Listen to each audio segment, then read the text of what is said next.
Good morning, Bucknutters. Welcome to the Bucknuts Morning 5 here on Monday, September 26th, 2022. I am Dave Biddle flying solo on today's show. So a lot to get into. We've got 13 questions specifically from Bucknut subscribers that I'm going to get into. Every question from the mailbag we're going to get into. Going to retweet the show here real quick, and then we're going to get into all these questions. We've got 13 questions specifically, a lot of good ones. Didn't leave any of them on the cutting room floor, so appreciate everybody who asked the questions, and we're going to get into it right now. All right, we're going to start right at the top. This is from Spin Doctor. It says, Dave, is it the offensive scheme or the players that had the offense running so well the other night against Wisconsin? I'm paraphrasing here a little bit. He said at times it looked like the offense was just drawing up plays in the dirt. No, when CJ's doing those checks, that's Ryan. That's pre-planned. Where Ryan is feeding him that information. I'm sure you're saying that a little bit tongue in cheek, but yeah, I mean, that's the offensive scheme. In addition to players that are playing at an extremely high level with CJ Stroud, who's the runaway favorite for the Heisman Trophy. You look at the odds now; he's the clear favorite over Bryce Young, and Emeka Egbuka. And the offensive line, the running backs, Marvin Harrison Jr. I mean, just go with Cade Stover. We're going to talk about some of those guys and some of those units later. So it's both. I'm going to take the easy answer, but I do think it's the correct one. It's both. It's the scheme and it's the players. It's quite the combination. All right, number 2. This is from G.A. Buckgrad. It says, what is the likelihood that the young corners will continue to play more? Well, that'll depend on health, and you could argue it'll depend on production too, although I think if Cam Brown's healthy, he's definitely going to play, fifth-year senior. Denzel Burke, it's mystery. It's not like Seven Banks level mystery of last year, but it is a mystery with him. He didn't play, was in street clothes during a practice when the media was over there, and we were told it was nothing, but whatever. It's weird. So it's going to depend. And we're going to get into later. Someone has a question about which young DBs which young corners I thought looked best. We'll get into that later. But the likelihood to answer the question that the young corners will continue to play more, if they continue to be down to just 3 scholarship corners, all of which are freshmen. J.K. Johnson is a redshirt freshman, but Jair Brown, who started along with him, true freshman. Ryan Turner, true freshman. Those are your 3 healthy corners right now. Jordan Hancock still isn't practicing. Denzel Burke held out of the game. Cam Brown, who can't seem to stay healthy. Hopefully it was more of a precaution where they realize, Wisconsin, we're going to get after them. We believe in these young guys, and we don't think Wisconsin can throw the ball well anyway. Hopefully that's what it is. But it's a reason for concern because you only have 6 scholarship corners on the roster anyway, which, as you guys know, if you've heard me talk, I love Ryan Day, but he's not perfect. That's roster mismanagement right there. And it's not just him. He's got staff that helps with this too. You can't have just 6 scholarship corners on the roster because then what happens if half of them get hurt, including, both starters and then the guy who was supposed to be the number 3. So it's not just half of them are hurt. Right now they're down to number 4, 5, and 6, all of whom are freshmen. Not good. Now, hopefully, a couple things here. Hopefully they're able to get healthy. I don't think any of them are thought to be season ending or anything close to that. And Ohio State doesn't have any really good passing teams on the horizon that they have to face. So, Rutgers, Iowa, need I say more? All right, number 3 on the agenda here. This is from Slim Kid. Do I think Jim Knowles is satisfied with the amount of sacks and tackles for loss this year? No, I don't, and here's why. So I added it up. So the Buckeyes do have 30 tackles for loss and that includes 9 sacks through 4 games. So in a nutshell, that doesn't sound too bad, right? 4 games, 30 tackles for loss, and that includes 9 sacks. So 9 sacks and then 21 tackles for loss, really, is how they should do that, in my opinion. But you break it down further. Only 9 of those 30 tackles for loss happened in the Notre Dame and Wisconsin games combined. 21 of the 30 happened against Toledo and Arkansas State combined. So there's no way Knowles is happy with that. The 2 games they've played, a good opponent. Well, 2 times they've played at least not a bad opponent. They Toledo's not bad. I shouldn't say Toledo's bad. They even went to, San Diego State's a decent team, and they went out there and only lost 17-14. So Toledo's decent. They might win the MAC. But you guys know what I'm saying. Against the two, teams that are supposedly good that they've played so far, have not been disruptive enough. Now, I think overall Jim Knowles is happy. Maybe not happy. I'm happy with the defense. I wouldn't say I'm thrilled. Yeah, they've given up too many big plays, but I love the way they attack. I love how, just aggressive they are. I love the way Knowles mixes things up. And I think those tackles for loss and sacks will come at a higher rate. Again, it's not bad, but only 9 combined against Notre Dame and Wisconsin. 21 combined against Toledo and Arkansas State. So you got to get better when you play good teams. Because what's the end game here? It's not to look great against Toledo or even to look great against Wisconsin. It's to win the national championship. And that means you're going to have to go through Alabama, Georgia. And before you get there, you're going to have to go through Penn State and Michigan and then probably Minnesota. But then really who are you really comparing yourself against if you're this Ohio State team with this loaded roster and this loaded coaching staff? You're comparing yourself against Georgia and Alabama, those two teams. Okay. Number 4, 32 Buckeye forever. First of all, I want to give him credit. All offseason, he was saying Cade Stover's going to have a huge year. I'm like, okay. Cade Stover, I love Cade Stover, former Mr. Football. This is the typical every year, somebody goes in, touting a tight end. 32 Buckeye forever was right. Cade Stover looks like a beast, and he's shown it since game 1 this year. Cade Stover looks great. Now, but the question, so I want to give this guy props because he's been on our message board talking about Cade Stover for a long time. I want to give him his necessary props. He's not afraid to tell you that he told you, by the way, 32 Buckeye forever. He's not afraid to remind people, hey, I told you about Cade Stover, but you did. So props to you, sir. The question is, will we see the wild Cade formation where you get Cade Stover, who had like 190 tackles in a season during high school and rushed for over 1,700 yards and 17 touchdowns. That's how you win Mr. Football in the state of Ohio. And the runner-up that year was Mayan Williams. Cade was a senior. Mayan was a junior. So 32 Buckeye fan forever, or 32 Buckeye forever wants to know, will we see the wild Cade formation where they just snap the ball to Cade and he just slams it in there like Tim Tebow style? I don't think so, but man, Ryan Day's running fullback dives. Love it. Absolutely love it. So I don't think we'll see the wild Cade formation, but hey, maybe they will throw it in there. Warrior Buck wants to know my thoughts on the new coaches. Jim Knowles, Justin Fry, Tim Walton, Perry Eliano.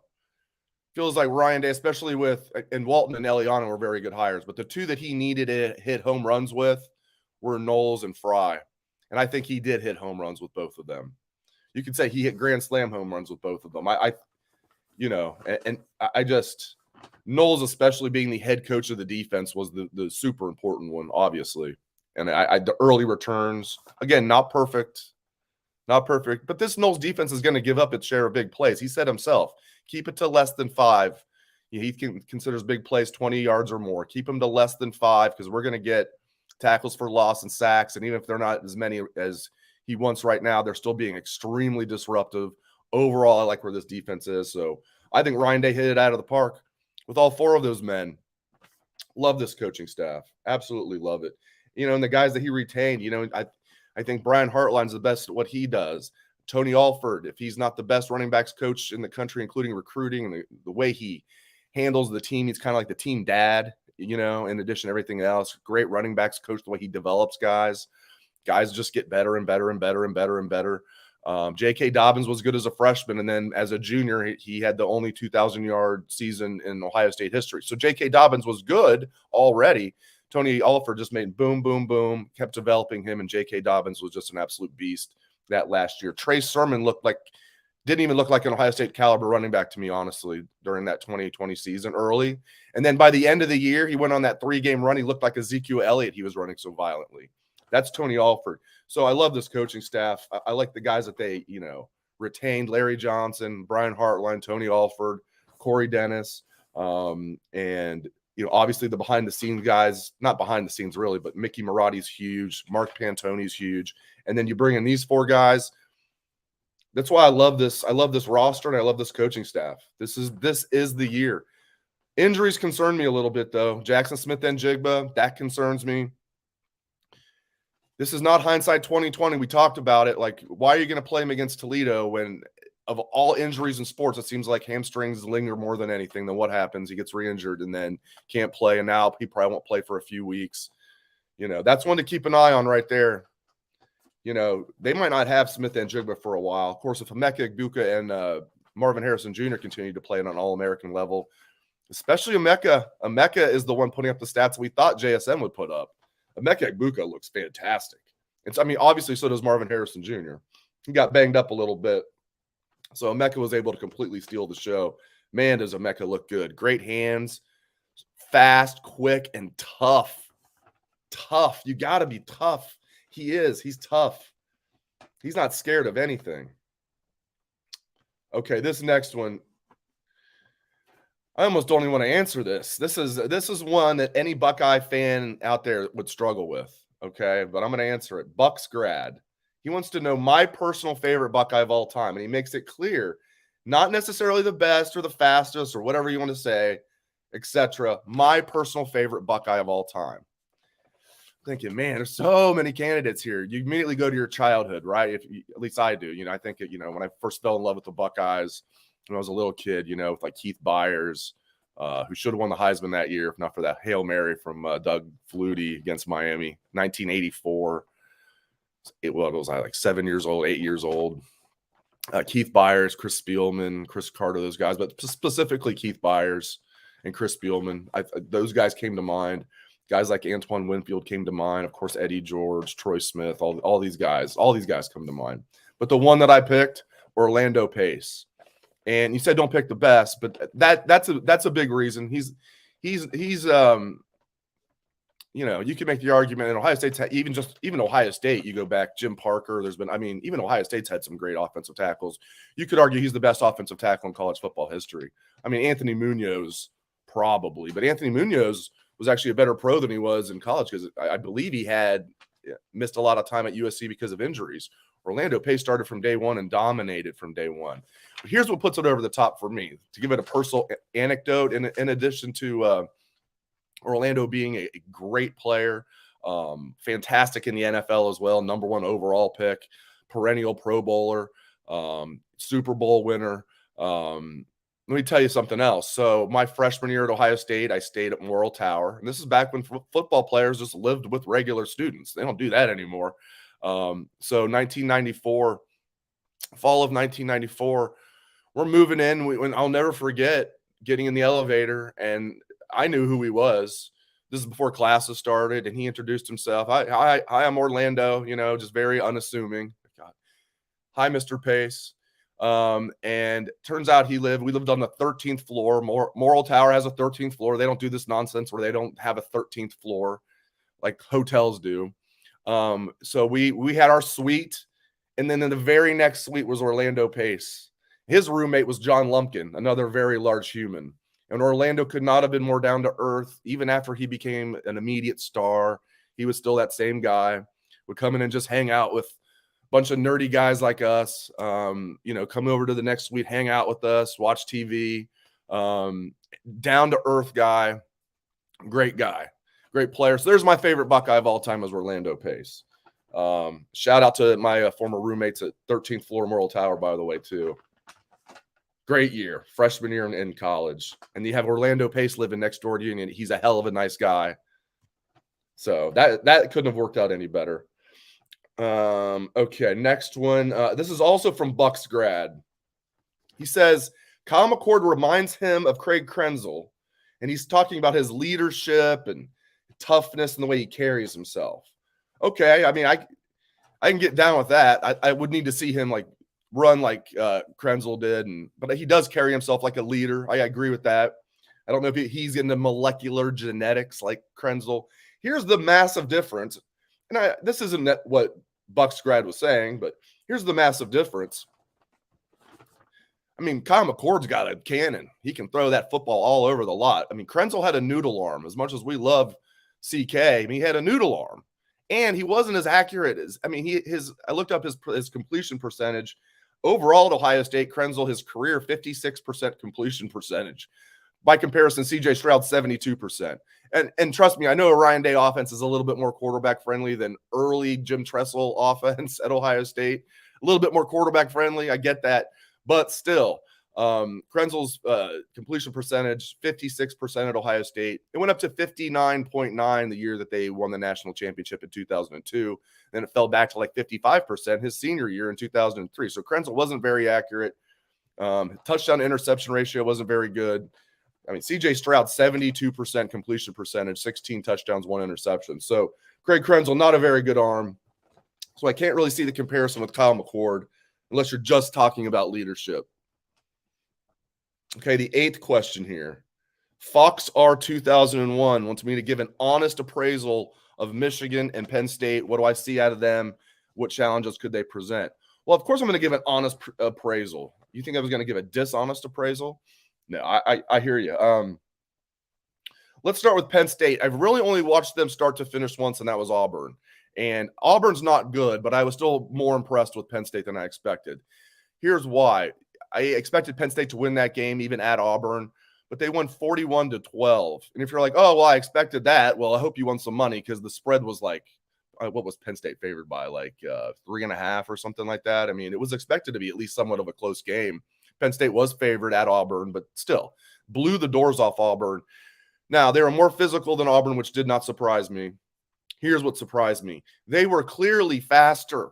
Even though Auburn's not good, usually, like, even if they're not good, they're really fast. They have overall team speed. Penn State was faster than them. Penn State's running backs were faster than their DBs. Penn State's wide receivers were fast. Penn State's DBs were fast. I mean, Penn State's got speed at the skill position. I can't say it enough. Now, is Penn State faster than Georgia and Alabama? No, but go down to Auburn, and I don't care that Auburn's not good. Like I said, they're going to be a fast team, and Penn State was faster. That being said, you better have a dynamic quarterback to stay with this Ohio State team for 60 minutes. I don't see that as Sean Clifford. And Drew Allaire, while he might be a future star and has looked good here in garbage time here and there, he doesn't have enough experience. If he's thrown in there against this Ohio State defense that's going to come at you from all angles, good luck.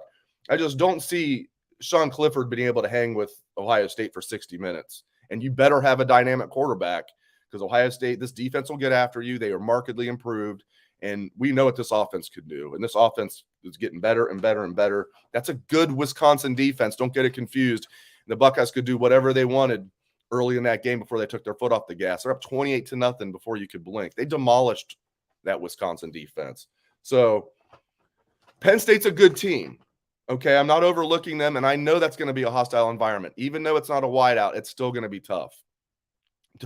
Don't think just because it's not a whiteout, and maybe they'll still do a whiteout, but if it's a 3:30 game, who knows? But even if it's not a whiteout, they're going to get after it. They look at Ohio State as their main rival, even though Ohio State obviously doesn't reciprocate that for years. It was the only Big Ten school that Penn State shared, a state border with, and Ohio State's the top dog in the conference. So, and it's at their place, so it's going to be a hostile environment, even though it's not a night game. So I expect a tough game. I expect that'll be Ohio State's toughest game that they've played this year, including the Notre Dame game, which shouldn't have been as close as it was.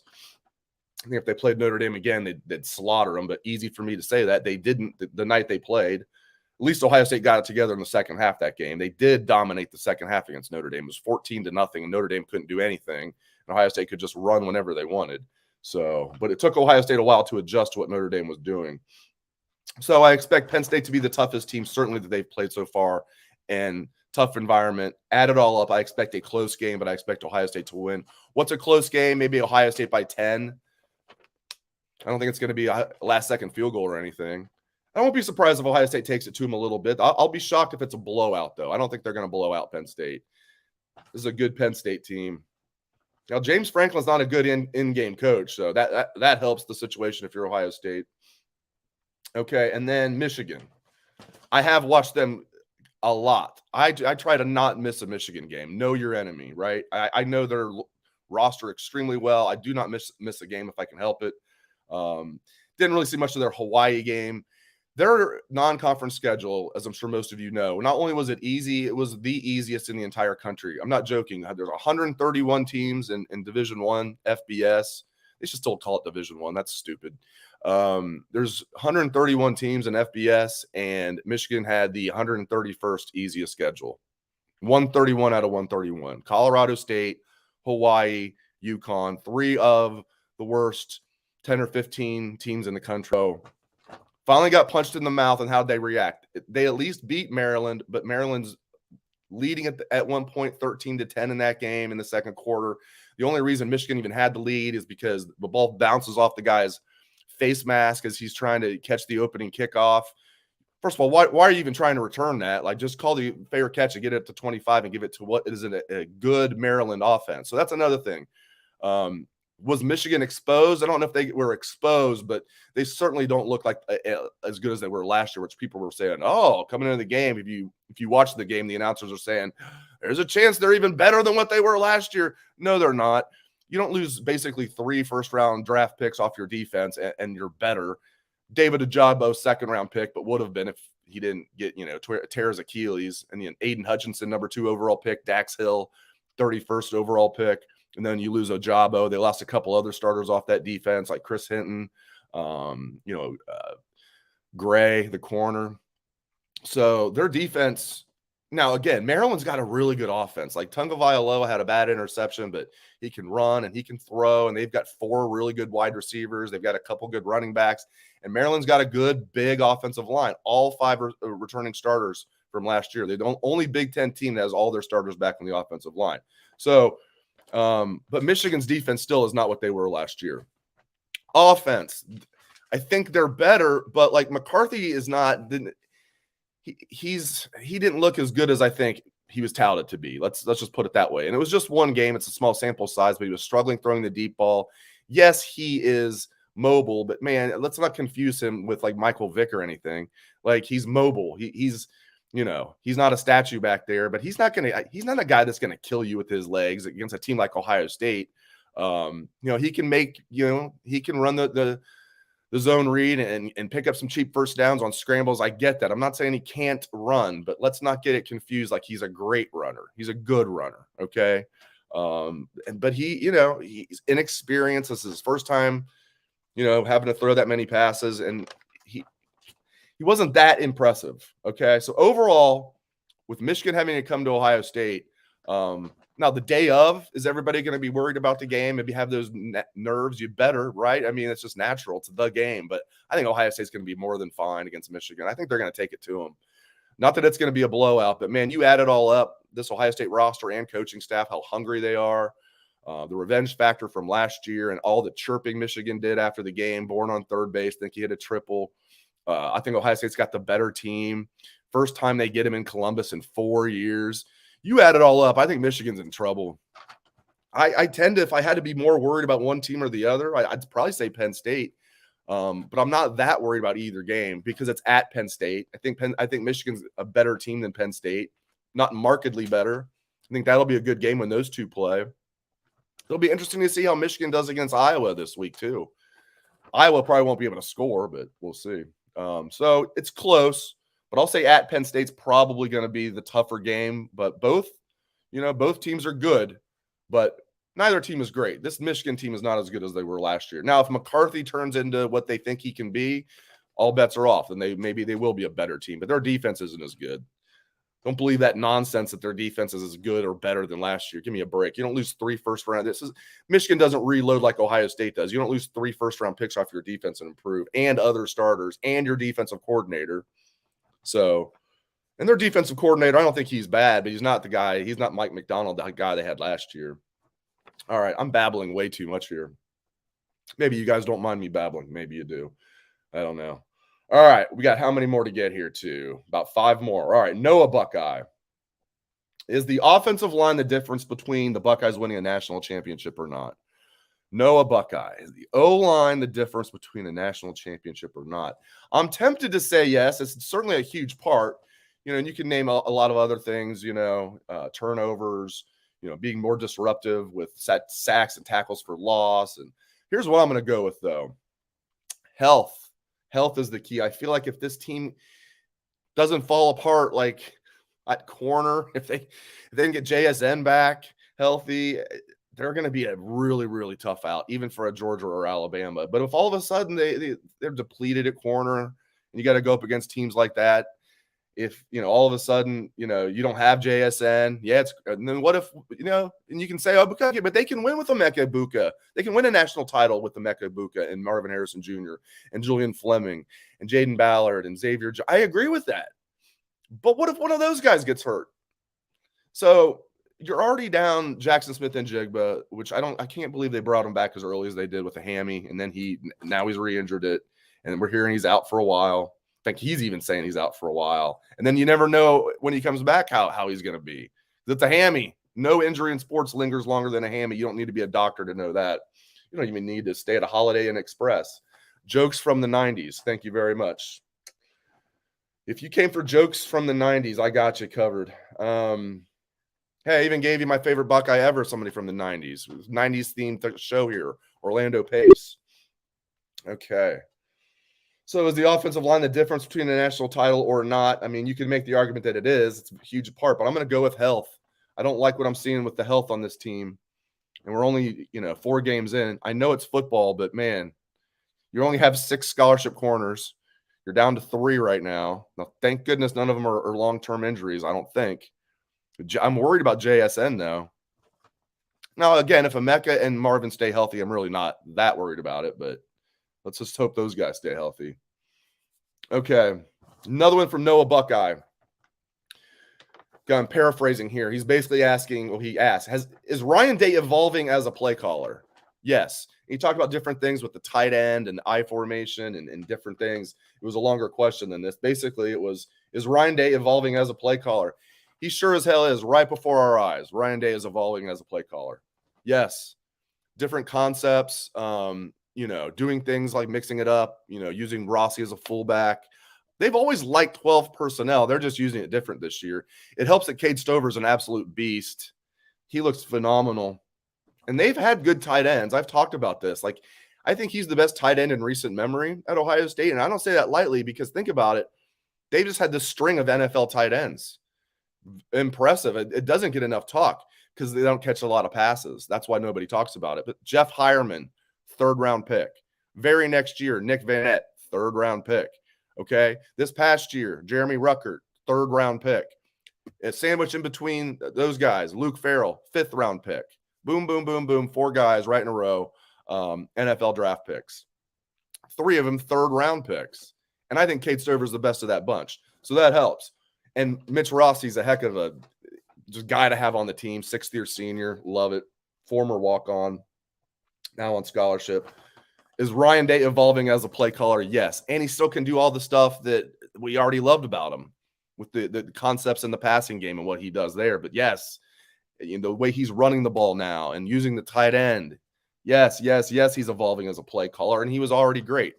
You got to love that. He didn't come in here saying like, it's the defense's fault. I'm a great play caller. We had the number 1 offense in the country last year, scoring in total. I don't need to evolve. That's another thing I love about Ryan Day. Very little ego, if at all. Everybody has an ego, but like he has very little ego, if at all. I mean, it's just he's so humble, such a good guy.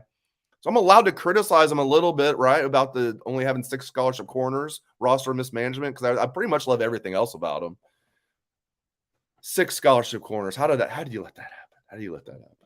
And I didn't want Eli Ricks, by the way. I didn't want Eli Ricks. I get not wanting him. I don't even think he's playing at Alabama or playing much. You couldn't find somebody else in the portal. You couldn't talk Ryan Watson to staying. You just can't go into a season with 6 scholarship corners, 3 of which are freshmen. Everything else about Ryan Day I love, and yes, he's evolving as a play caller. Devil09. Does Marvin Harrison Sr. attend every game? I don't know, but now you have me intrigued. I want to find out. I met him at a practice one time. I called him Mr. Harrison. He was very nice. NFL Hall of Famer, Marvin Harrison Jr. Does he attend every game? I don't know. I'll find out for you, though. Devil09. I'll find out. Now I'm curious. Okay. Number 12. We talked about this earlier. I told you I'd get to this one. This is from Man on the Moon. Which young corner has impressed me the most? And when is Ohio State going to get Jordan Hancock back? When you say young corner, I guess we're talking J.K. Johnson and Jair Brown, really. I mean, Ryan Turner hasn't played that much. Jair Brown started as a true freshman, and he looked good to me in the spring, too. J.K. Johnson's looked good, but I'll say, he's been up and down. I thought J.K. Johnson played really well this last game. I thought both of them did. I'll say because he's a true freshman, Jair Brown. I loved his film, too. This is a guy that was playing top competition in New Orleans, Louisiana. Even he says in middle school, it was tough down there, and then early high school. And then he finished his high school days at Lakota West, who obviously plays big time high school football here in Ohio, D1. So he's always played against tough competition, both in Louisiana. He considers New Orleans his hometown. Born in Cincinnati, moved to New Orleans at a very young age, and then moved back to the Cincinnati area, I believe like at the age of 16 or 17. So he considers New Orleans his hometown. I'll go with Jair Brown, but it's close. I like what I see out of J.K. Johnson, too. For all the, bitching and moaning about a wide receiver, talking about me here, for all the crying about the lack of depth, thank goodness for Jair Brown and J.K. Johnson, huh? And Ryan Turner, they just took the black stripe off him last week. He got in the game. He got in an actual game before he got his black stripe taken off. But now the black stripe is off, they might need Ryan Turner as well, another true freshman. But Jair Brown looked good to me in the spring, too. He's looked like he's belonged from day one. He can cover. He's physical. He looks athletic.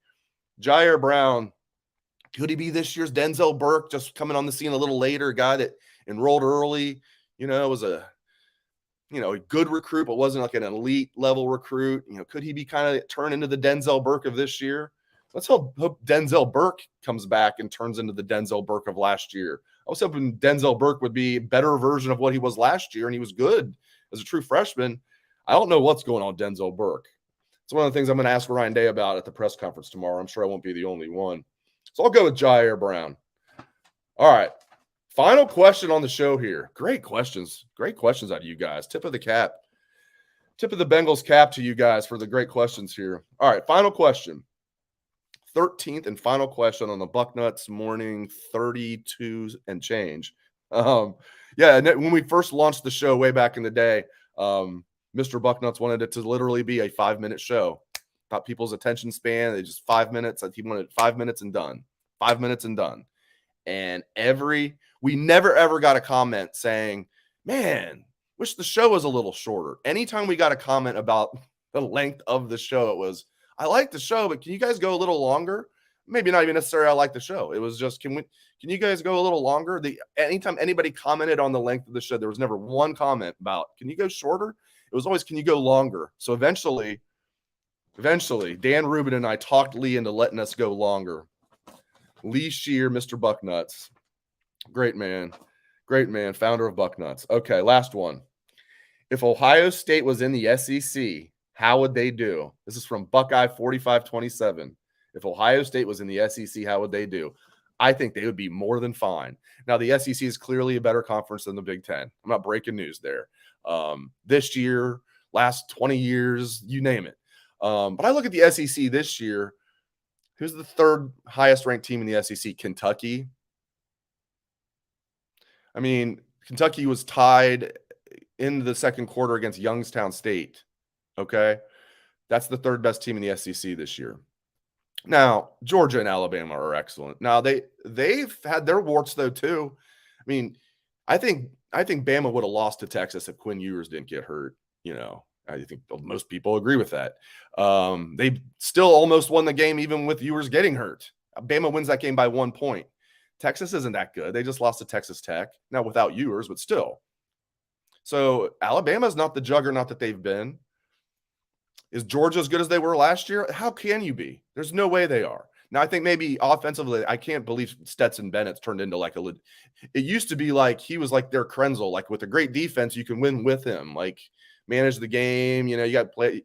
Like now it's like he's like making like NFL type throws. I mean, he looks really good. He's turned himself into a very good college quarterback. So tip of the cap to him. So they're both very good teams. But Ohio State would be no worse than the third best team in the SEC. They'd be fine. And I think they'd give Georgia and Alabama all they could handle. And friends, I think we're going to find out. I think we're going to find out, because I see Ohio State going 13-0, and it's not going to be easy against Penn State and Michigan, maybe at Maryland, maybe Iowa. Probably not Iowa. Probably not at Michigan State. They look terrible. You never know, though. But Maryland's offense is very good. The game is the game. At Penn State, again, I think could be tough. But, Minnesota looks good. That could be the Big Ten championship game opponent. In fact, probably would be. And they look legit. Ibrahim is a beast, as we know. Tanner Morgan's a good quarterback. But I think Ohio State's going to be 13-0, and they're going to get their shot against Georgia or Alabama. Maybe both. Maybe they'll beat one in the semifinals and one in the championship game. I think they're going to get their shot. So how would Ohio State do in the SEC? They'd be really good. They'd be no worse than the third best team this year, and they'd be right there with Alabama and Georgia. I like the way this Ohio State roster stacks up against Alabama. You've seen it was either I think it was The Athletic. It was either The Athletic or ESPN Plus. This is the last thing I'll say. They were quoting anonymous sources from the NFL saying they've never seen an Alabama team with this much of a lack of team speed on the perimeter. We're talking wide receivers and corners. They said they have never seen an Alabama team. They didn't say slow, because they're not slow, comparatively speaking to other Alabama teams, just the team that's dominated college football for the last, 15 years. But comparatively speaking, their corners and wide receivers are nowhere near what they have been, according to these NFL scouts. And these were several NFL scouts saying this, not just one or two. So, hey, appreciate all the questions. Very long show here. You guys can let me know if I went too long or too short. Maybe this is one of the few times we're going to get a comment that I went too long. Appreciate you guys. I know you have a lot of choices. Thanks for tuning into the show. If you like the show, subscribe, give us a 5-star review. All that stuff really helps. Dan Rubin will be coming at you tomorrow, as usual, on Tuesdays. Thanks again. Appreciate all the questions from Bucknuts subscribers. Thanks to everybody for tuning in. Hope everyone has a great rest of your day.